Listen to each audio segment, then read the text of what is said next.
Hello and welcome to the Oxygenaddict Triathlon Podcast. We're brought to you every week by our sponsors, tgstore.co.uk. The home of Gore bike wear, Gore running wear and Aquasphere wetsuits. You can get 10% off with the code Oxygenaddict10, and you can win a Gore bike or a Gore run jacket at tgstore.co.uk/oxygenaddict. Awesome. We're also brought to you by team.oxygenaddict.com, which offers event-specific training plans, coaching guidance from Coach Rob Wilby. That's me. And supportive teammates in a private Facebook group. And precisionhydration.com. Leaders in triathlete sweat testing and hydration with multi-strength electrolytes that match how you sweat. You can get 15% off with the code OxygenAddict15. Woohoo! And welcome to the show. This week we've got an interview later on with the wonderful Susie Cheetham. And we've got news, we've got reviews, we've got results. There's all kinds of exciting results this week, aren't there, Hells? Oh, Rob, honestly, there was so much exciting stuff to talk about. Back in the season, which is great. And we've got Helen's update and Rob's update as well, and what we've been up to too. So, Helen, how on earth are you? Have you had a good weekend? I have had... Weekend was okay, but it was mainly in an office because I was working. However, it was fine. It was fine. I sort of changed my weekend around a little bit. So my weekend really was Thursday and Friday because then I was working Saturday, Sunday. But it's amazing when you sort of do an early shift and then just quite how much you can then fit into your Sunday as well. So Sunday just never ended. It was a bit bizarre. So it's one of those where you worked and then you decided you're having a weekend as well and jammed it all in afterwards. Yeah, so then by about 8 o'clock on Sunday evening, I did have I probably slept for about 5 minutes maybe Sunday afternoon, but I would have been in bed for maybe more like 45 minutes, but didn't actually really sleep. So yeah, oh man, I was so tired by last night. But it's all good. Today's another day. And Rob, when I was going into work on Sunday morning at about 4:15, the first one yet when I really noticed that the sky was getting there was light in the sky. You could see the moon on one side, it was stunning, and then I'm like, oh my god, the colours from the sunrise on the other. I tell you, I had a Mark Allen and Brant Secunda inspired get up to watch the sunrise a few mornings ago, and I thought to myself the night before, I'd love to do that, I'd love to get up and watch the sunrise, but it happened so early. And I looked at the little app and it said, right, the sunrise is at, I think it's 5:28 at the moment. The actual sun breaks the horizon. And I was like, well, if I wake up in time, I'll do it. And the next morning I woke up at 5:15 and I was like, I'm up, I could do it. And there's a bunch of fields behind my house, so it's like a 5-minute walk, and I managed to get a little blanket to sit on and a blanket to wrap around me and walk around to the fields and sat down and watched the sunrise, and it was just brilliant. So highly recommend going out and watching the sunrise just once this month if you get the chance, and you'll probably get the chance when you're driving to work, won't you? Yeah, a few. It was quite funny actually. I went in a taxi because I rode home, and the taxi driver was basically as passionate as I am about sort of sunrises and sunsets. Nice. And it was really funny because he was just, at that time there's not that much traffic, and he was like, oh my god, do you mind if I just stop and take a photo? I was like, no, go for it. Ace. That's brilliant. Yeah, so there we go. So that was my weekend. How was your weekend, Rob? It was phenomenal actually. I worked on Saturday. I was working for Triathlon Wales, coaching one of their Coach Ed courses. So that was good fun. So hello to everyone from there. And then I drove straight up to the Yorkshire Dales afterwards in the camper van and met Rushy. He's doing, we seem to be doing a race called, what the hell is it called? The Pennine Ultra, which is in about 6 weeks' time. Rushy's like, come and do this run with me. So we went and ran the Three Peaks, which is the race he's doing is a 50 miler with the Three Peaks in the middle of it.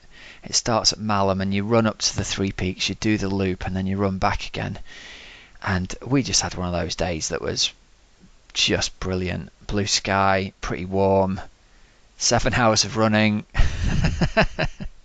Wow. Yeah, it was great. We didn't go super fast. We had lots of breaks and took photos and had some sandwiches on the way. So it's more like a like a hike and running picnic kit with, yeah, exactly, running picnic. That's exactly how I would describe it.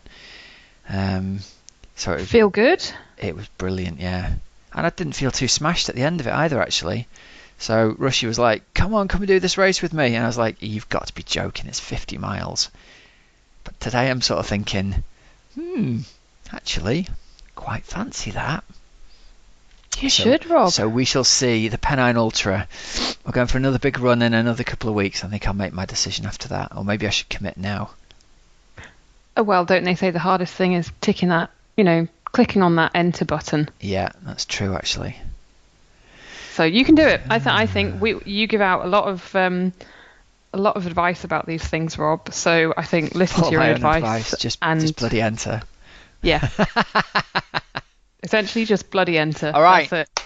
I'm in. Helen, I'm in. I've decided right now, on air, I'm doing it. I'm committing. I'm in. Rushy, let's do this. Fantastic. So 7 weeks' time, we won't have a podcast because Rob will still be in some sort of horrendous... in bed. That would be good. Yeah. Brilliant. Right. Oh, nice one. Good stuff. Great. And you had an open water swim this weekend as well. I saw photos of Twitter. How cold was it? Do you want to know now or do you want to know later? Oh yeah, tell me later. Let's do it later. Let's do that at the end of the show, shall we? Yeah, fine. Okay, so first, should we crack on with some results, Rob? We probably should talk about actual triathlon rather than just you and me, shouldn't we? Yeah, I think so. So let's crack on. Results we are brought to you with TG Store. tgstore.co.uk. Right, so if you want to get yourself some fantastic running or cycling kit, pop over to tgstore.co.uk. You get 10% off with the code Oxygenaddict. What's the code? Oxygenaddict 10, isn't it? Yep, that's right. And so here's the thing.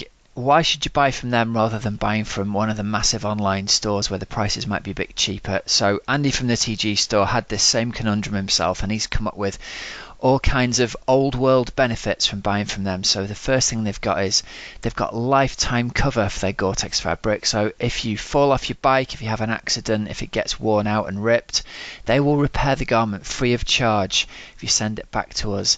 They're an authorized Gore-Tex repairer, and they talked about some of the repairs that they did, didn't they? And people send jackets back to them that are just, you know how it is when you get a favourite jacket. You don't want to let it go, do you?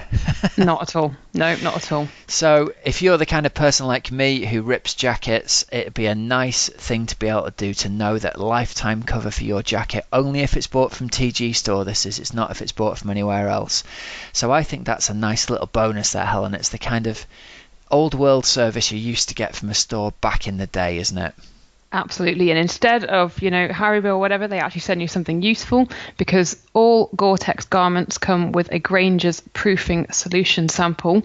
And also, all of tgstore.co.uk customers are entitled to a free performance wash and reproofing treatment by returning your garment to TG Store. So again, there's loads going on with them.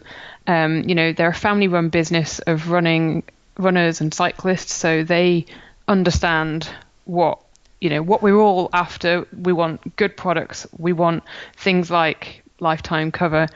So yeah, really. So get over there and check them out. Support the people who support us. They're the people who help keep this podcast free for our listeners. So show them a bit of love by buying some kit from them next time you're in the market for some nice new stuff.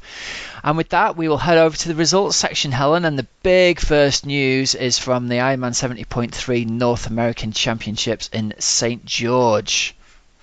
Correct, because I'm sure most people who are listening to this by now will know that Ali Brownlee got his first Ironman 70.3 win, and I was following it, Rob. It was really quite... Okay, the coverage from Ironman was really pretty rubbish, and you're getting better coverage from Mark Buckingham out on the course. Good work, Bucko. But basically, Brownlee was second out the swim, but pretty much on the feet of Ben Canute, 23:16, 23:17, or something like that. And then Stewie Hayes was there, Sam Appleton was there, and then there was another group a bit further back with Tim Don and Buckingham himself and Kevin Collington, who we've had on the show. And then the key ones, Rob, were Sebastian Kienle was just over 2 minutes back, and Lionel Sanders just over 3 minutes back. I've seen little bits in the clips and the videos and stuff that Tried 24/7 put on. But the telling thing for me is that St George is not known for being a fast course. Quite the opposite, in fact. It's known for being one of the toughest courses out there. Ali Brownlee's bike split, well, in fact, all of the top boys' bike splits, all the three of them, 2:01 on the bike. It's insanely fast, isn't it? It's amazing, isn't it? Because that's what, a lot of kind of people had been asking, it'll be interesting, has he got the bike power? And we said, didn't we, that there'd been that time trial recently, and he was, what did I say, like really not that far back from Phil Graves, and we know that Phil Graves is an awesome time trialer, so he clearly can do non-drafting, and this absolutely demonstrated it. And there were some clips of him that Ironman Live had put on of him almost doing like a Chris Froome tuck position, like completely off the saddle and tucked in front of the saddle, to really get as aero as possible. And he absolutely smashed the bike, didn't he?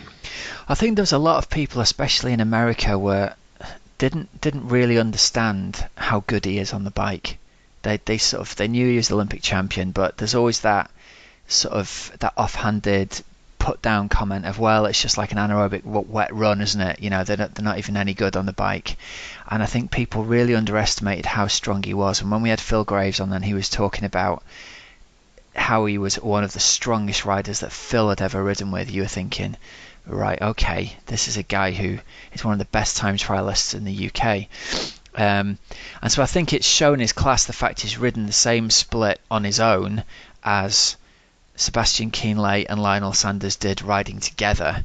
Not that I'm suggesting the two of them are drafting, but there's a definite benefit to two people riding together and pacing, even riding illegal, isn't there? So that's an amazing bike split from him. And then, I mean, he looks really easy on the video of the run, doesn't he? He looks like I'm sure he's digging deep. Did he run 1:14 and Sanders ran 1:12, I think? Mm-hmm. Yeah. But he looks, the two video clips look completely different. Brownlee looks like he's on a tempo run. And Lionel, the video of Lionel Sanders going by, I've never seen anybody running so hard in a 70.3. He looks like he's going absolutely flat out with 5k to go. So hats off to him for chasing him down. And my gut says that Ali probably did just enough to take the win without getting caught, and probably had more under his belt. But there you go. I think we're looking at the new World 70.3 champion right there. I think people are going to find it incredibly difficult. He just hasn't got a weakness, has he? No. And we made the call last week, Rob. I said it's going to be Brownlee. Yeah, there's no question in our minds. He, in his post-race interview, that was also pretty telling, because honestly, I was watching the finish line video that they had, and they stuck a microphone under his nose so quickly. Like I was surprised at just how quickly they got that microphone, and he was really very, he was absolutely fine. He, in that post-race couple of questions interview, and he his thoughts were very normal, rather than just being like, I can't even think, literally get that microphone out my face. I've just been on my feet for 3:42. No, he was good. But what he did say was, it's very much a learning curve. And he said, today I learned about my nutrition. He said, I didn't take something like, I didn't quite get it right. And I was feeling like I didn't have enough, didn't get his salts quite right and his hydration quite right at the very end of that run, is what he said. Oh, that's interesting. He needs to get on to precisionhydration.com. Get on it, Andy and Dave, if you're listening. Get Ali on board. Send him some samples through. But I mean, it is, isn't it? Because Gran Canaria, he won very, very comfortably. He wasn't tested really at all. Yeah. This we knew was going to be a better test and a better idea of how. Well, with Lionel Sanders and Seb Kienle and Tim Don in the field. Correct. There was no greater test than that. I mean, we haven't mentioned Tim Don yet, but the fact that in a field like this he's fourth. This is a guy who's like a mid 28 minute 10k runner himself, so he's a superb athlete. and Brownlee's just controlled it and put sort of 7 minutes into Tim Don. I think it's an amazing performance. Yeah, roll on Chattanooga. So Ali Brownlee won in 3:41.58, Lionel Sanders second in 3:42.31, and Seb Keenley third in 3:46.20. Lionel Sanders' tweet at the end of the race, that was good. He said, what did he say? Something like, well done, this is the real deal, or congrats, Ali. We have officially entered the new era. On my way to the pool as we speak. That's so great. That's what I love about Lionel. He'll just be completely inspired to lift his game on the swim even more. And do you know what? We should give him credit, because to only be 3 minutes down on Ali Brownlee out of the water in a championship race, I mean, we're used to seeing that time gap for him of that 3.5 minutes, but this is a full-on, flat-out championship in North America behind Ali Brownlee. So that's another step change in his swimming right there as well. So we've got to doff our cap to him, haven't we? Totally. That is what I thought, actually. I thought, that is impressive swimming. Yeah. It wouldn't surprise me at all to see him get out of the water next to Seb Keenley in Kona. And then that's a game changer for those two as well, isn't it? There you go. Rob, should we chat about the women's race? The ladies' race, yeah. What a performance from Holly Lawrence. She is unstoppable at the moment. She's in incredible shape, isn't she? Really, really. She led from start to finish. That's it. No, amazing. So she was first out the water in 24:56. Ellie Salthouse and Jeannie Seymour of South Africa were pretty much on her feet a couple of seconds back, really. Rachel Joyce fifth out the water in 27:18. But then on the bike, wow, Holly Lawrence just absolutely smashed it, Rob. That's all you can say. 2:17 bike split. That's as much of a game changer, I think, as, well, not this one performance, but her bike performances. I can't wait to see her go head to head with Daniela Reef. Yeah. Honestly, that's just amazing. It's mega, absolutely mega. So by the time she got to T2, she had 7 minutes on Jeannie Seymour, 8 on Ellie Salthouse. So yeah, I mean, that would be a lot to give up, wouldn't it? Jeannie Seymour did her best, let's be honest. She did a 1:22 run, so she did chip away at that lead, but didn't quite get there. But wowee. And, you know, Holly Lawrence says that she's barely there, barely at her best, you know, as in there is so much more to come. So, wow, what else is she going to do? I'm excited to see her step up to Ironman distance. Yeah, but if you're doing... One of those things, Rob, isn't it? If you're doing this well at the 70.3 distance and you can dominate it... Yeah, but you know what? There's something in me that likes seeing athletes race over Ironman. Right. It is brilliant, don't get me wrong, but I've got the same thing for Ali Brownlee. I want to see him. You want to see the best athletes in the world going head to head in Kona, and I want to see Holly Lawrence riding at Kona and see what she can do to the bike record there, because I think if you put with her swim and bike next to Daniela Reef, potentially the two of them riding together, that it's been so long since we've seen a proper women's duel, hasn't it? It would be very, very cool to see them go. Yeah. Wouldn't it? Come on, Holly, step up. I know, I'm sure you've got a whole professional plan for your career, but we want to see you racing Kona. Come on. Rob wants to see you racing Kona. Can't just be me. No, it would be... part of me just thinks, so, if you are dominating at this distance at the moment, yeah, okay, and in a couple of years make that step, but why would you make it like right now? Because I want to see him race there, that's why. Okay, so Rob wants to see it. Right, so Holly Lawrence won in 4:12 ahead of Jeannie Seymour of South Africa in 4:15, Ellie Salthouse third in 4:22, and Rachel Joyce again still returning after trail. the second race, isn't it, after the birth of Archie back in September. So again, improvements from, it was Oceanside, wasn't it? Finished in 4:25. So well done, Joycey, well done, Ellie, well done, Holly, and well done, Jeannie. Great racing. Rachel was she 7th at Oceanside? So that's a big step up, isn't it, to finish 4th in a championship race? Yep. Yeah, brilliant. Good. So Sure, we have to Top do that. bombing, Joycey. And then, Rob, let's go down under. Let's just mention before we do, let's say, Go on. because we've got an interview with Holly Lawrence back in episode 91, which is a long time ago now, but I remember it being a great interview. She's really good fun, so go back and listen to episode 91 for a great interview with Holly Lawrence. That was wasn't it the week after she won the World Championship? It was, 70.3. yeah. It was. Yeah. We did all right there, didn't we? Bit of exclusive. He did. Should we go down Still under now? not quite sure how we pulled that off. Right, what were you saying? Should we go down under? Yeah. Yeah, we have to, don't we? Because Sid got a win. She did. Get in, Sidders, you little beauty. Oh, yeah, absolutely delighted for Laura Siddle, who won Ironman Australia. She didn't just win it. She won it by a country mile and then some, didn't she? She did. She had it was 18 minutes in the end, Rob? Yeah. Yeah. Yeah. 3 clear miles on the road. That's nearly half an hour. It was nearly half. It was only a couple of minutes short of half an hour, actually. Yeah. Yeah. So yeah, 6 or 7k on the road. That's a nice little winning margin, isn't it? Yeah, brilliant. So yeah, because she got second at Challenge Wanaka last year and this year. I think second in third New Zealand, at Ironman Malaysia last year, second at Ironman New Zealand. She did a super impressive race at Roth last year, didn't she, to go sub 9? Yeah. So and then that crazy sprint in Taupo with Meredith Kessler.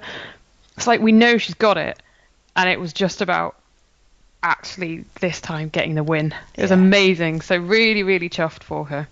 And that's a big old race down under as well. So that'll do her career a big sort of boost as well. Yeah, nice one, Sid. Absolutely delighted for you, mate. That's really, really good. We'll definitely have to get her back on soon as well to hear all about it, won't we? Yeah. Yep. In the men's race, David Dello won in 8:15 ahead of Tim Reed and Clayton Fettel. So yeah, Laura took out the women's race in 9:16 ahead of Aussies Michelle Gailey and Jessica Mitchell. And one other set of results to bring you this week. We've got another update on British superstar Lucy Charles, who continues to get better and better. She won the 70.3 distance Challenge Lisbon, didn't she? Yeah, she did. And she finished, Rob, ahead of Vanessa Fernandez, who was a 2008 Olympic silver medalist. But yeah, and Alice Hector was 4th, Corinne Abraham 6th, I think. But she dominated it, Rob. She did a 4:07, Vanessa Fernandez 2nd in 4:13. So she really has just... it's going to be exciting how she goes, isn't it? In Lanzarote, she's going back to in a couple of weeks. Yeah, so she was 3rd in Lanza last year as her debut as a pro, wasn't she? Mm-hmm. And she pretty much said, it was my first go at racing pro, and I think in her head she hadn't really made the jump between racing age group to racing pro. She was just kind of giving it a go. I think she'll be going back this time, and people are going to be very, very aware of who she is this time round. She's going to have a big old lead out of the swim, and her biking has improved so much. It's hard to see her not getting out onto the run in the lead as well. It's going to be good to follow that one. Yeah, isn't it? Yeah, really, really good result there. So Lucy Charles wins it in 4:07. Vanessa Fernandez in 2nd. Lena Tams in 3rd in 4:18. And on the men's side, go on, I'm going to let you pronounce these ones. You're always good with the old Portuguese names. So João Pereira, who's one of the ITU athletes, I'm pretty sure, finished in 3:41. Christian Kemp of Australia, 3:44. And Patrick Dirksmeyer of Germany in 3:45. Great stuff. Yeah, how long have we got to go to Lanzarote now? Is it 2 weeks? 2 weeks, yeah. It's the same weekend as Outlaw Half. That's right, the 20th of May. Cool. So, good effort. Let's see how she bounces back from that and takes it into Lanzarote. Nice work, Lucy. Definitely. Okay. Rob, one other really quick result to mention is that well done Non Stanford, who got her first win of the year. She won the World Cup out in China this weekend. So I think maybe were some of them using it ahead of Yokohama. So cool to see. Yeah, good. There you go. Cool. Right. Now then, we'll jump over to Coach's Couch. We've got a couple of questions that we're going to kind of roll together this week in Coach's Couch, haven't we, Hells? Because we've got it's interesting how little themes are developing as people are sending questions in. So what we thought we'd do is we'd roll two questions together to kind of talk about the overall topic that comes up, didn't we? Yeah, definitely. So the two that have come in, Sarah Marsden and Daniel Giesel, both got in touch to do with that constant battle between essentially being tired and being overtrained, or how do you know if it's muscle fatigue or mental tiredness? What's the difference? And a lot of people at the moment, training is going to be ramping up if you're going for a long distance, or just generally it has changed, hasn't it, from all that winter training to now, right, we're moving into summer. So you might be doing a little bit more, might be a little bit different. So how do we tell the difference between being tired and being overtrained? It's a really good question, and I think I'm going to preface this by saying somebody raised a very good point. I can't remember who, and I wish I could now, because when we talked about overtraining last time, somebody said, look, you need to make the point that there's a big difference between sort of clinical overtraining, where your immune system's absolutely wrecked. That's, like in medical terms, that's what overtraining is, when you're absolutely, completely and utterly shot and burnt out, and what normal people in inverted commas call overtraining, which is just feeling really, really tired all the time. So I think that's the first thing. We've got to say that in our context here, we're talking about overtraining in the context of the age grouper, where they're probably doing more training than is really good for them and more training than they're getting the benefit out of, if that makes sense.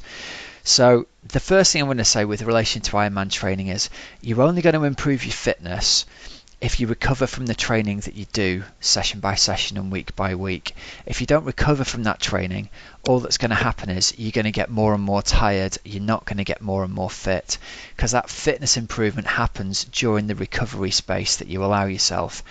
And if you're in the position that a lot of athletes get in at this stage in Ironman training, where a bit of panic sets in and you want to be training all the time because you've got this big event looming on the horizon, what's going to happen is every session that you do, you're going to be too tired to do anything meaningful, and then you're not going to recover between those sessions to recover in a meaningful way to get fitter. And I think that's how people end up getting really flat in this period where they're still sort of, 12 to 8 weeks out from the big race.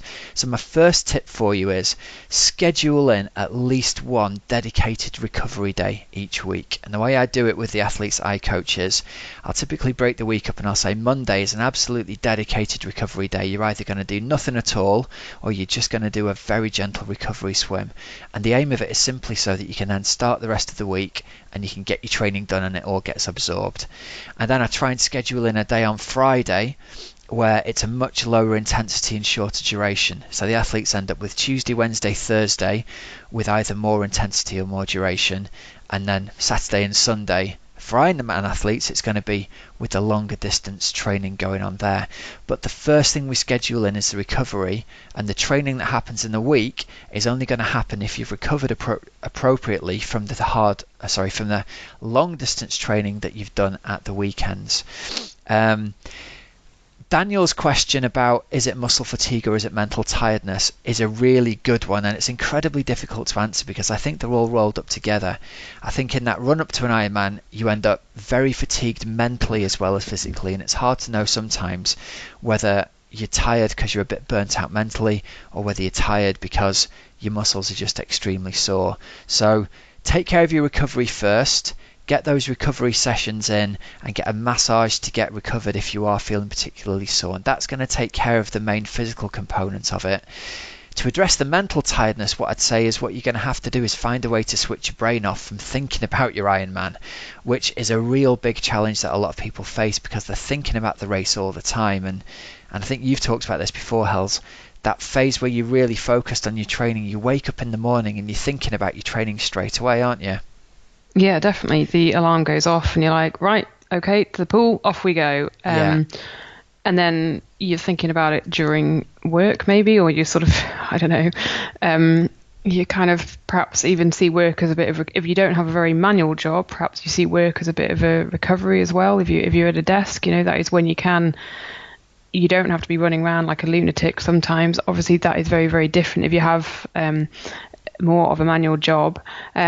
But yeah, I think you do, everything when you're getting your food ready for the night before, you're getting your kit out, like it just takes over You need nearly to find everything, a way, don't doesn't you, it? to give yourself a break mentally as much as physically, because even the most dedicated age group athlete is going to be training 3 hours a day, let's say, but most athletes are thinking about the training for a lot of the waking hours. So you have to find a way to quieten down that mental chatter and give yourself a break, and that in itself is going to be refreshing.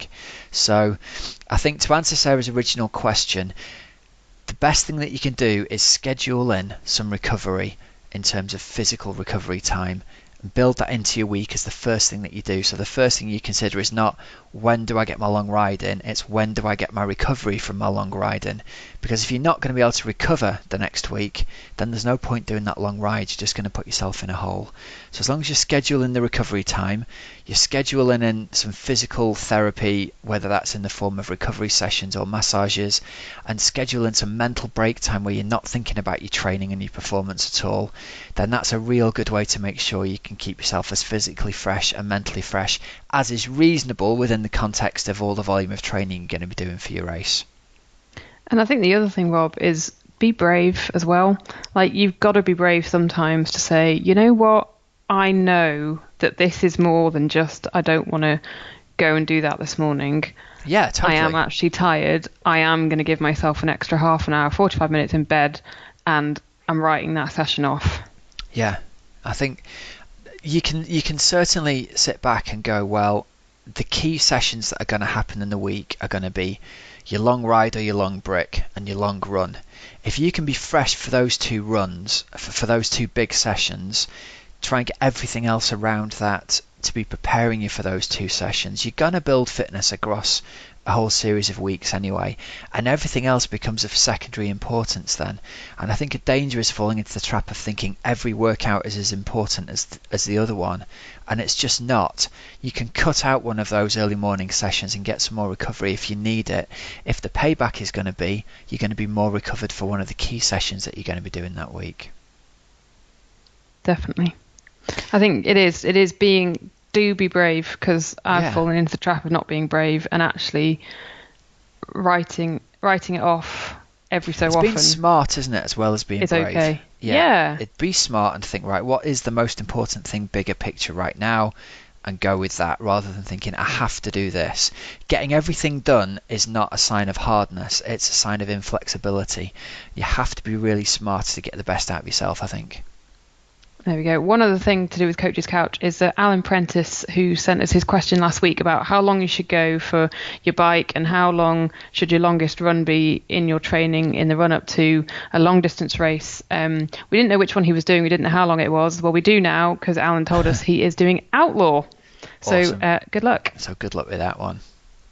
Okay, over to our news section then. News is brought to us by Precision Hydration this week. And we've got a couple of things to mention from them, haven't we, Hells? We do. So they are doing a free triathlon sweat test that gives you a personalised hydration plan tailored to the distance that you're training for. So we've got a link to that in our show notes. And everyone who takes the sweat test via our Oxygenaddict show notes before midnight on Sunday the 14th of May are going to go into a draw to win a personalised hydration bundle worth 50 quid. So check that out and go and do that, the sweat test via the Oxygenaddict. Yep, so get yourself some hydration salts from Precision Hydration. It's getting hot and sweaty out there. I took quite a few of their salt tabs when I was running around at the weekend, and I suffered no quad cramp this time, which was nice because I have in the past been reduced to walking down hills backwards.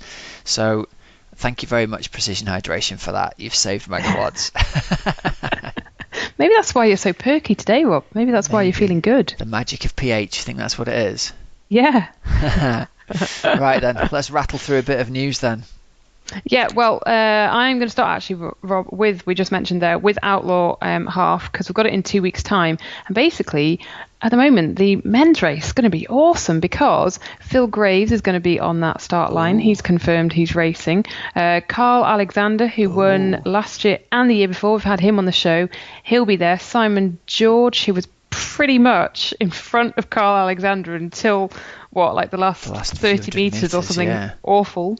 He'll be back. Mark Threlfall's going to be racing, and then Matt Bottrell is also going to be racing there. So it's going to be great. Quality age group field, yeah, that'd be brilliant. Yeah, so that's exciting. Bottrell against Graves on the bike.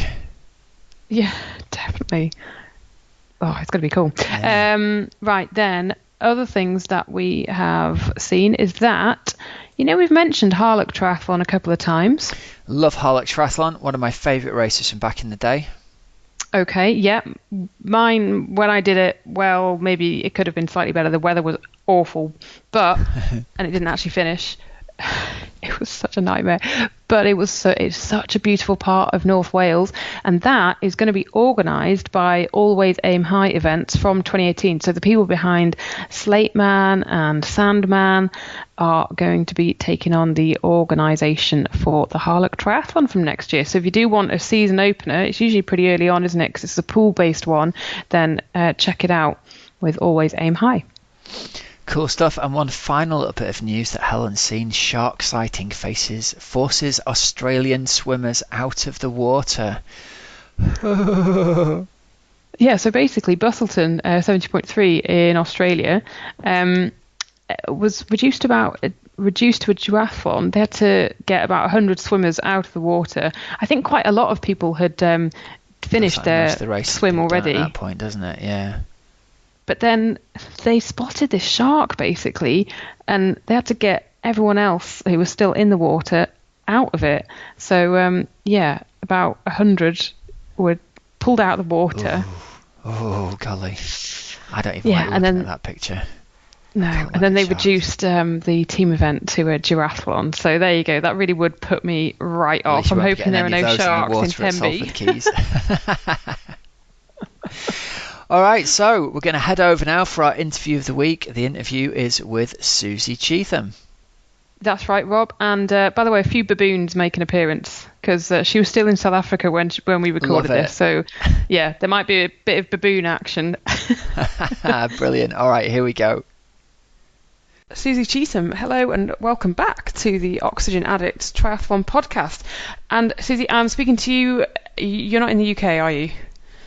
No, I'm in South Africa. Enjoying some sun, although it's not so sunny today. Nice. So you've been there since Ironman South Africa? Have you been back training hard and stuff? I mean, I've started what I would call it training now, but for the first week I sort of do take off a bit of time, just as much mentally for the break as anything else. But your body can't, after an Ironman, it can't really do that much. So I do try and enjoy it and drink a little bit too much red wine and eat too much chocolate. But after this last Ironman, usually I take about 2 weeks off. But this last one, I've got back into it a little bit sooner. I took a week, and then I've started what I would call moving, like after a week of rest. I mean, I was always doing a little bit afterwards, but I'm just trying to get back into it a little bit sooner than I have done in the past. So, yeah, I'm getting back into it. I've just finished a sprint session on the bike, so I'd say I'm pretty much back into it now. Nice. So is there a reason in particular why you wanted to get back into it a little bit sooner this time? Yeah, I think, last year I was really in a bad way after the race. Like I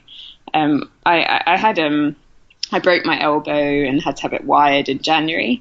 And then I really wanted to do Ironman South Africa, but it was it was about 8 weeks afterwards. And I had really bad road rash, so I couldn't swim for 6 weeks. And obviously the elbow surgery itself, I had a big gouge out of my elbow so they could stick the wire in. I missed a fair bit of training, but I was back on the bike as soon as possible, but inside obviously with a bit of an adapted turbo trainer. So by the time I finished Ironman South Africa last year, I really put so much into it that I really needed 2 weeks off. But this year, I'm just quite keen to do another Ironman. I'm always quite a big advocate of sort of not over racing and not doing too many Ironman. But this year, I think I'm going to do Ironman Brazil, which is on the 28th of May. So I've sort of got, I think it's 6 weeks on Sunday before the race. So I'm trying to not lose fitness and get back into it sooner rather than later. In South Africa, did you secure Kona qualification, or would you be on the edge so you need a few more points? Is that the reason that you want to go and do Brazil? The reason I want to do Brazil, obviously, I'm not quite qualified. I think I'd be secure with a few more 70.3 podiums, which I'd be fairly confident to get. So I'm not in a position where I have to do another Ironman. I just had a few issues in South Africa that it meant I left the race not completely satisfied, and it means that I just, partly for confidence and partly just because I want to prove myself, mainly to myself actually, I'm keen to do another Ironman and also not do it too late, so I'm tired for Kona. So then that would be, all being well, the last one of the season pre-Kona, so to speak. Yeah, absolutely. And then I'll come back to Europe and do 70.3s in the lead up to Kona. So yeah, I find Ironman really, really takes it out of me. So to do one in sort of August doesn't really leave me much time to recover and get back into training for Kona. Some people thrive off it and almost like ride a wave of fitness from their previous Ironman. And I suppose it's a little bit of an experiment in Brazil to see if I can finish an Ironman, recover, and then sort of pull fitness from the previous Ironman into Brazil. So I've never done that before, and it will be interesting to see how it goes. And hopefully it goes well, and I can ride a bit of fitness from South Africa. I just wouldn't want to test that going into Kona. I've never done it before, so Brazil, I suppose, is a little bit of an experiment. Is there as well, would you say, Susie, a bit of has the confidence, or did it take a bit of a bashing last year because of what happened in Kona and because of the crash early on in the season as well? Yeah, it was a funny year because I wouldn't say it was an unsuccessful year, and I wouldn't say I had a bad year. I really enjoyed last year, and I learnt a lot. But it wasn't an easy year. I started the year, I had the crash. I lost confidence in sort of going fast down hills, and then I really worked hard indoor training to get ready for Ironman South Africa, and then with my second place, I really surprised myself, and that was a massive confidence boost, and that was an amazing result considering what I'd done in the lead up to it. So then I was sort of riding a little bit of a high, and then I had some good results over the summer and some 70.3s in Europe, and then I sort of started my build for Kona and put everything aside, and I really put all my eggs in the Kona basket, and I felt amazing. I was in the best shape of my life, as everyone says before Kona. Everyone's in the best shape of their lives, and the training's gone better than ever. But genuinely, when I went into Kona in the pre-race interviews, and I was saying that I was in the best shape of my life because I was in the best shape of my life, and I felt really confident that I could pull off a better result than my sixth the previous year. But then going into the race, it felt great. Training was going well, taper went well. Leading into the race, I just had so many good omens that it was almost too good to be true. Just everything that could go right went right. It actually exceeded my expectations. And then I got into the race, no niggles. My body was in great shape. And on the bike, I think it was about just over a quarter of the way into the bike out at Waikoloa, I just twinged my hamstring and just thought, I can push through it, and I just couldn't put down any power going up the climb at Harvey. I got to the turnaround at Harvey and saw my husband, and didn't say anything, just pushed on, and then I was putting down the same watts as I would do on an easy ride, And sort of coming down that descent, I just knew it was probably over for me. And then when I got back to near Waikoloa, I knew my husband Rob was going to be around there. And I saw the Cervelo guys, and I just pulled to the side of the road and burst into tears. So it was a really unexpected injury, and it was really emotional to have such a sudden come down. And I took some time off, got it healed, got all the MRI stuff I needed, and so I could treat it in the best way possible to heal as quickly as possible. It wasn't an easy time for me because I had put so much into that race and everything had gone so well. And it's, if you get mechanical in a big race, it's really hard, but at least then you can recover and do another race a few weeks later. But this one, I put so much into it. I'd sacrificed so much, and even to the extent of sacrificing doing other races. And then you sort of get to the race, and you can't just say, okay, I had a mechanical, I'm going to get back into a race the following week and show where my fitness is at, because you just have to literally just watch your fitness melt away. And that's sometimes the horribleness of sport, isn't it? The moments, finishing Kona 6 the previous year, elation, and then to utter despair just 12 months later. Yeah, absolutely. And along the way, in between those two Konas, I had the same. I had some incredible results and some really tough times. After my crash, I remember lying in hospital, waiting for someone to bring me my credit card, because they wouldn't operate until I had my credit card. And I genuinely didn't know whether, it sounds really dramatic, but I didn't know how bad the break was. They'd told me that it was broken and they were going to have to operate. And it was when they said they were going to have to operate, I didn't know if I would be doing the sport again, because I need my arm and I need my elbow. So in between the two Konas, there was some really tough times and some amazing times as well. And that is what you have to accept if you want to be a professional sports person, or even not just a professional. It's anything. Triathlon, you have to invest so much in mentally, physically, and any amateur that puts a significant amount of time in, which is most amateurs really, because triathlon's so time demanding, that I think anyone that does triathlon, if when you get disappointment, it's really tough. But when you hit the good times, it's the best feeling ever. So it's just, I think, anyone that does triathlon, anyone that's listening to this podcast, I'm sure everyone's been through just as tough times, if not tougher, and just as good times, if not better. So yeah, it's triathlon life, I suppose. And what did you learn from them, and coming through the injury, what's it sort of taught you?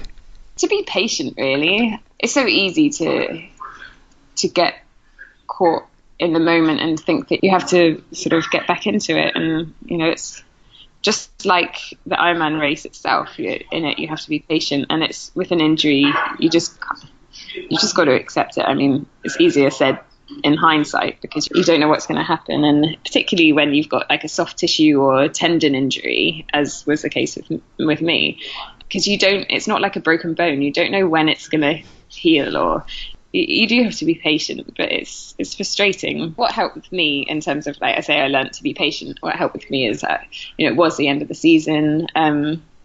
I came away to South Africa and sort of had some time with my family and friends, and that it's always easier when triathlon is almost, if you work, you can use that as a distraction. But I think anything that you can use as a distraction. When I balance racing with full-time work, it was the same. I did actually use work quite a lot when things weren't going well in triathlon. I'd sort of lean a bit more on my work, and now I suppose as a professional triathlete, maybe it's harder if you have disappointments, because you can dwell on it a bit more. Do you work with a sports psychologist at all, or do you have any help with the mental side of things?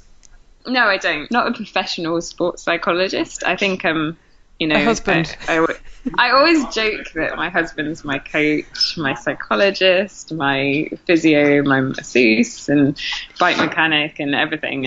But a team thing, and I do rely on him a lot, and he does help me with getting over my own brain sometimes, because it's hard. It's you do have to think about the mental side.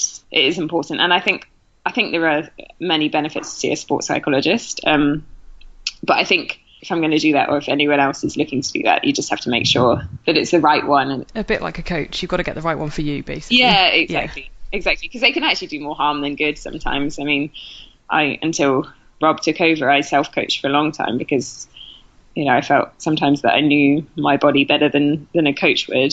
But yeah, it depends what works for you, really. How has the the coach athlete relationship developed over the past couple of years with you and Rob? Obviously you're married as well. Does it just get stronger? Do you become more as you've progressed as well? Are you braver at sometimes saying, no, my body's this or my body's that, I'm not doing that? Well, I've always said no.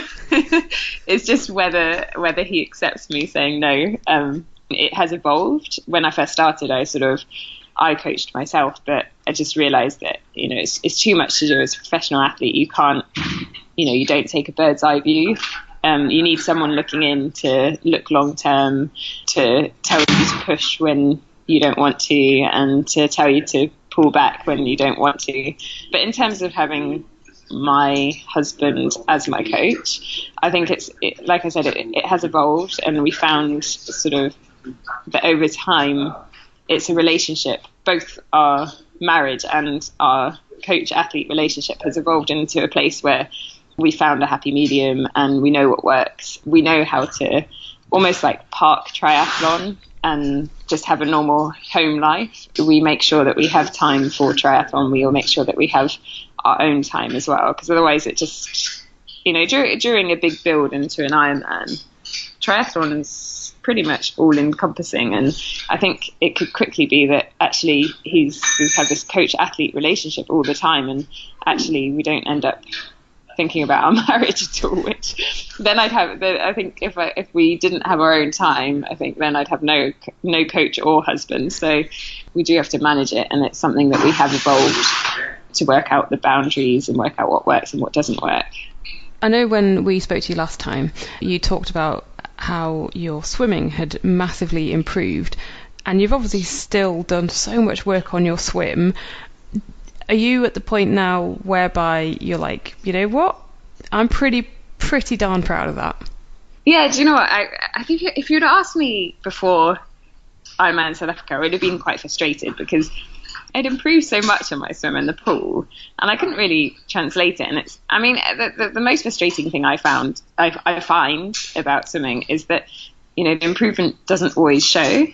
My swimming in the pool has improved so much over the last 5 years since I started swimming. It's improved so much, and it keeps on improving. And sometimes it just doesn't show in racing, and then it shows in racing, and then I take a step back and I have a race where I have a disastrous swim. But I think I'm beginning to get more consistency, and I'm pretty damn proud of myself. For Ironman South Africa, I came out with the front pack, and it wasn't a normal front pack of swimmers. It was Daniela Reef, it was Julia Geyer, Kate Comer, and I've forgotten who else it was. But it was front pack swimmers from Kona that I was coming out of the water with, and I literally I started 5 years ago doggy paddling. So yeah, no, I after Ironman South Africa, I was pretty damn proud of myself. I led out of T1 at a championship event, which is ridiculous. I would never have guessed that a few years ago. If you'd told me, I would have fallen off my chair.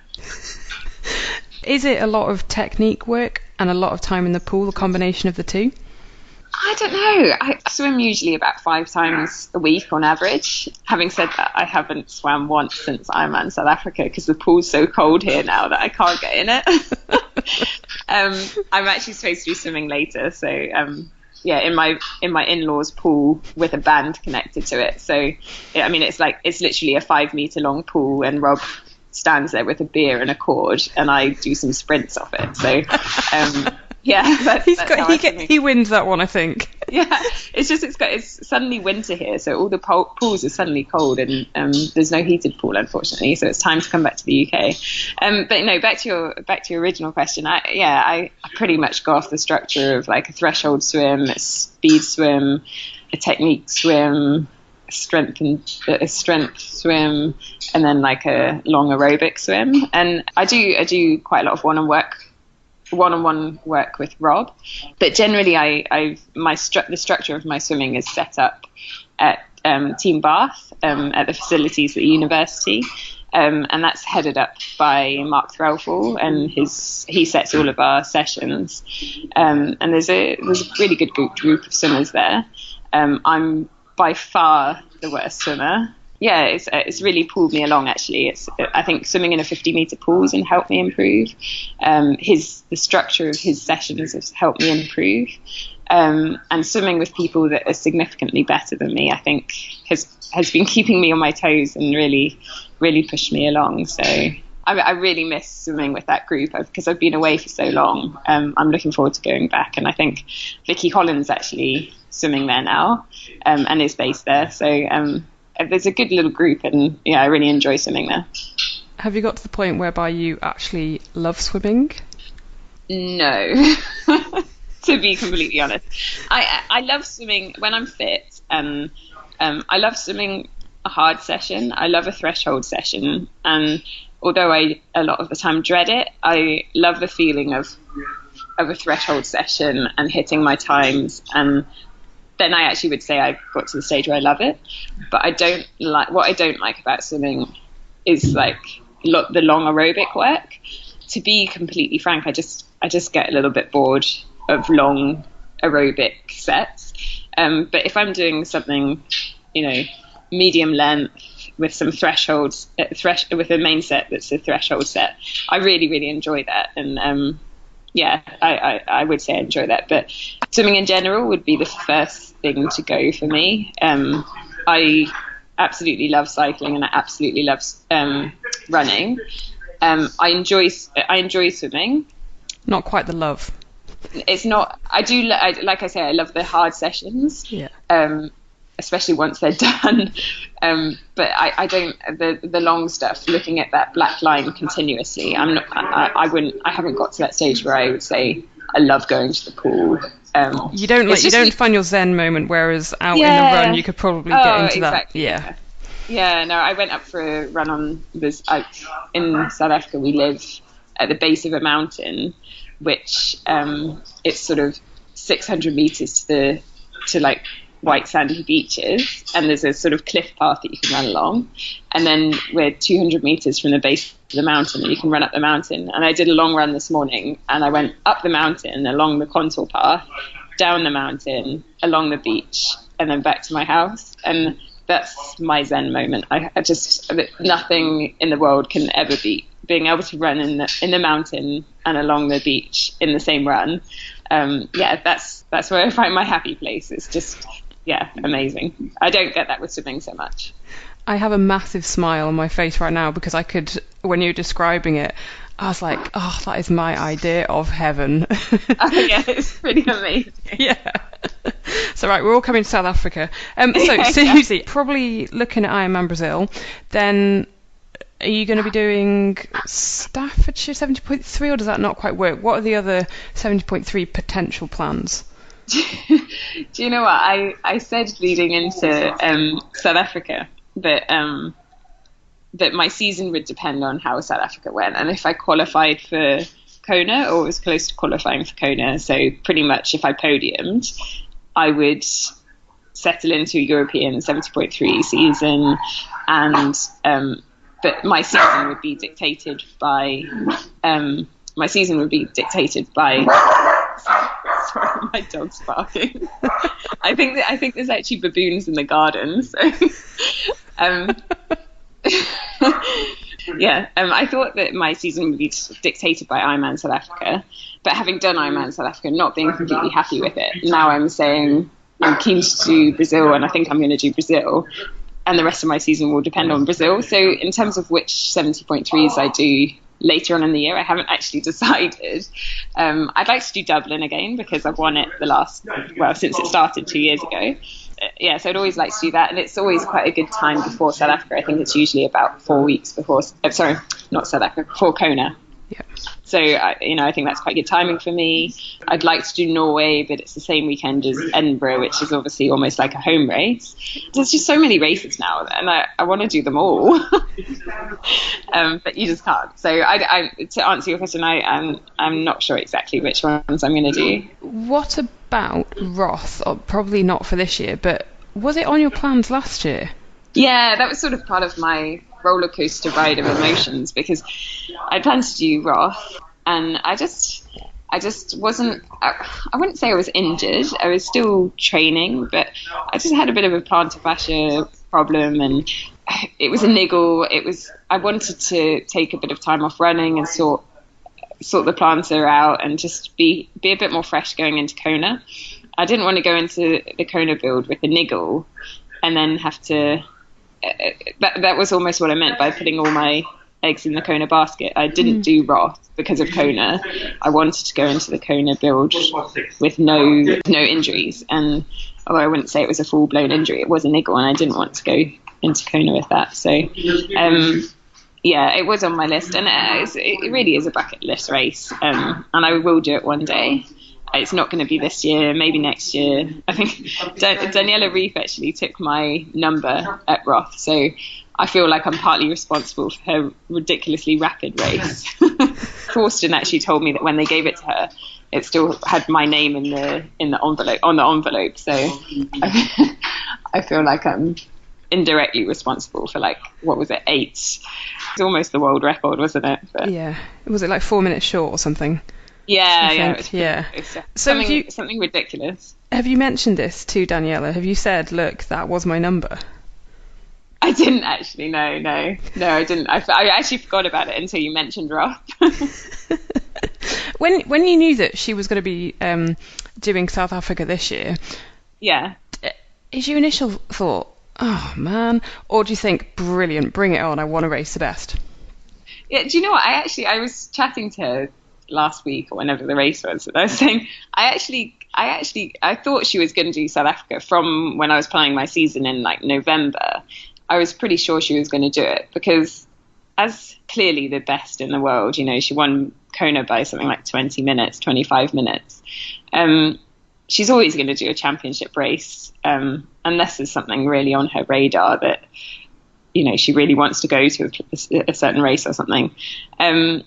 And in terms of championship races, it's quite difficult because I wanted to do a championship race, and I was thinking at the beginning of the year maybe I won't do South Africa, but then the other options, there's not actually that many options to do early. There's Texas, but it's sort of 3 weeks later, so I'd still have to train through the winter, and I'm in South Africa anyway. So for her, in terms of her race selection, there's actually not that many championship races she can do. On top of that, there's you've got Frankfurt, which she didn't have a great experience last year with sort of hypothermia, and I said to Rob in November, I think Daniela Reef's gonna race South Africa, and I said to Nick, you can ask Nikki Bartlett. I said to her, I think Daniela's gonna race, and then when I did 70.3 South Africa, they said yes, she's racing. And I for the last 2 years I'd come third and second, and I had my eye on the win. And so when someone tells you that Daniela's going to race, you sort of I was a little bit at first. I was like, oh, it really does push your chances of winning down significantly. But I think ultimately you do want to race the best in the world. I think if you're an athlete that goes to championship races, you're always going to be racing the best in the world because there's only 5 championship races. So you have to expect that, world champions and continental champions are going to tip up. And, at South Africa, we had Daniela Reef as the world champion. And then we had 3 continental champions from the previous year. So, it was quite an impressive start list, and I think you just have to expect that, and that's effectively what raises your game. And you saw it when Chrissy was racing. I think the standard of women's iron distance racing improved, and it pushed the standard up. And I think Daniela's doing the same for women's racing again. And we're all aspiring to race as fast as her. And I think if you want to improve, you need to be racing the best in the world. Does she say much, like ahead of races, when you're, in the couple of days when, I don't know, you might bump into her and things? Is she quite a sort of chatty person? In Kona, I don't really see her because she's got so many commitments. So other than, actually, I was in doping control with her at the time when I came sixth in 2015, and had a good chat to her then. Yeah, she's friendly, she's nice, but in South Africa, in the lead up to the race, obviously she had other things on her mind. Her back had been giving her a few problems, and so actually I wasn't sure if there was something wrong, actually. I said this to her after the race, that I wasn't sure if there was something that she wasn't quite right. But after the race, yeah, very chatty, really nice. And yeah, I think it's a tough one to manage before races. All the women that race Ironman are really nice, really friendly, and it's quite a difficult balance to pull off sometimes before a race, especially if not everything's going your way. And for her, as the case was, it wasn't really going her way. So it's hard to be overly friendly when you're not really sure how you're going to be able to race come race day. Yeah, and you don't want to give anything away. That's the thing, do you? Exactly. Like I said to you before at the beginning, going into any Ironman, particularly Kona, everyone talks about how they're in the best shape that they've possibly been in. They've never been this fit, and it's very unusual for someone to go into a race and say they're not in the best shape that they've ever been in, because I think psychologically you don't want to believe that before the race, because it almost gives you a loophole in the dark times when you're really struggling. You remember how you convince yourself that you're not actually in the best shape. I think mentally I'll always convince myself that I'm in pretty good shape. So when I get to the dark times in that marathon, I feel confident that I can pull through and that I'm in a good place. Awesome. Thank you so much for your time. Thanks, Helen. Thanks for having me on. Always great to chat with Susie, Rob. Yeah, she's a legend. So when we were talking, then as things stand, it looks like she'll be doing Brazil in a couple of weeks' time, unless she has changed her mind. But that was the plan. But it was really good to hear how she'd got over the disappointments of Kona last year and the injury, and then come back and all the other injuries that she had last year as well. So it'll be great to see how she goes out in Brazil. So Susie, keep up the good work. Thanks so much for your time, and hope Swim Squad is still enjoyable. All right, so that's pretty much the end of our show for this week. We've got a few other bits and bobs that have been sent through, haven't we, Hells, from listeners and stuff, which has been really cool. Thanks for that. Stephen Wilson sent us a photo of his training was it in Argyll? Yeah. Stephen Whiston, sent us a photo. Sorry. Yeah, cycling, with just the views over to Jura in Scotland. It just looked awesome, Rob. Yeah. I'd love to get up there, mate. That's that's on my bucket list for this year. Well, Stephen says we're all welcome, he said. Staying at Steve's house. Brilliant. Get the kettle on, Steve. Good lad. And then, Rob, Kerry McGawley sent us a photo through. She won Rachel Joyce's top. That's brilliant.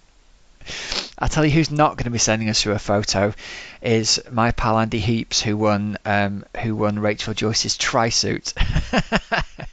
He's not going to be getting that on for sure. That's going in a frame on the wall. Oh, well, Kerry fits, and she was delighted that it fits, so that's really cool. And that was from your fundraising prize draw, wasn't it? Thank you very much, Rachel, for sending through all that kit. I think she sent 4 items through of her kit from last year, so there must have been several £100 worth of kit, because those speed suits are something like £350 in the shops, which is unbelievable. So incredibly generous from her. Thank you, very much appreciated. There we go. So yeah, Rob, you did say last week that you wanted a photo of me in the Race Skin Team Oxygen Addict kit. You delivered, didn't you? What? You delivered the photo. I did. I delivered 2 photos. You look fast in that suit, mate. Just standing still, you looked fast. No, I don't. One of them I was sitting down in my garden. You looked fast sitting down. The wind was just bending around you. And then the other one... How did you find it? What was the experience like riding in a skin suit for the first time? Well, if I were to tell you that I had to put another layer on top because I was a bit cold. Oh, so then did you really? Yeah, it was a bit nippy. So sorry, I did have something else on top, but it all felt very comfortable. It was bloody windy on my bike, and again last week you said, "Oh, it's going to be twitchy, Helen. You haven't been out on it. It'll be twitchy." It was. I was like hanging on. It was so windy that day, though. It wasn't the ideal first day to be on your TT bike, was it? It's a real shame you got stuck with that. Yeah, once or twice I did actually think, I'm going to get blown off this. And then another time I was like, I am practically stopped dead. But anyway, we got that one done. So yeah, went out on the bike in it, all fine. And then I went for an open water swim before work on Saturday. And so what time were you in the water at? What time was I in the water? About 9 o'clock. Okay. Oh my God, it was freezing. It was chickens. I left the house, right, with, so I had my Oxygen Addict kit on. Then I had tracksuit bottoms on top, a hoodie. Then I had a hot water bottle and a light down jacket and a woolly hat, right? That is how I turned up to registration. I then got my wetsuit on and I put 2 caps on and I got in the water. It was 13 degrees apparently in the water and about 9 or 10 outside. Oh, mate, that's cold. It was very cold. So the reason that I wanted to do it was because I'm doing Outlaw Half in 2 weeks. Yeah. So my thinking was, even if I don't swim properly this time, I don't really care, because I just want to tick the box of getting in cold water and knowing that I can move in it. A mission completed, or did it just completely freak you out? No, it didn't freak me out. I did 2 laps and I was like, that's fine, I'm going to get out. So 2 laps is about 800 meters in total, so 400 each. And I thought, that's fine, it's not going to be as cold as this in 2 weeks time. And if I just don't think it would be worse, basically. So I've prepared myself for that. Good for you, yes. So now there's no mental worry or anguish about it. You know it's cold, You can deal with it. It's horrendous when you first get in. Take some deep breaths, and in 5 minutes or so, it's just really cold, and you can deal with it. Yeah, exactly. That's all it is. And then, it's just temperature. And then I went for a little run straight away, and again still in my kit. And now that really was chuffing cold, because clearly then I had a soaking wet kit on. Yeah. But I thought, just give it a go. If after I did 4 little loops, and I thought, well, if after the first one you are blue and kind of not moving, well then just stop and go and get changed. But I warmed up, so it was fine. And so there you go, Rob. 2 boxes ticked, and hello to the Man Tri triathletes as well, who I saw there and say that they listen to the podcast. Oh, it's always nice to meet listeners. Awesome. All right, well, I guess we'd better wrap the show up there then, hadn't we, for this week? I think so. Right, good. So, hope you all have a fantastic training and racing week. We've been brought to you by tgstore.co.uk, where you can get 10% off with the code Oxygenaddict10. PrecisionHydration.com, where you can get 15% off with the code Oxygenaddict15. And team.oxygenaddict.com for triathlon coaching and training plans. I'm Coach Rob Wilby. I'm Helen Murray. And you've been listening to the Oxygenaddict Triathlon Podcast. Until next week, hope you have a great week, and we'll speak to you again soon. See ya!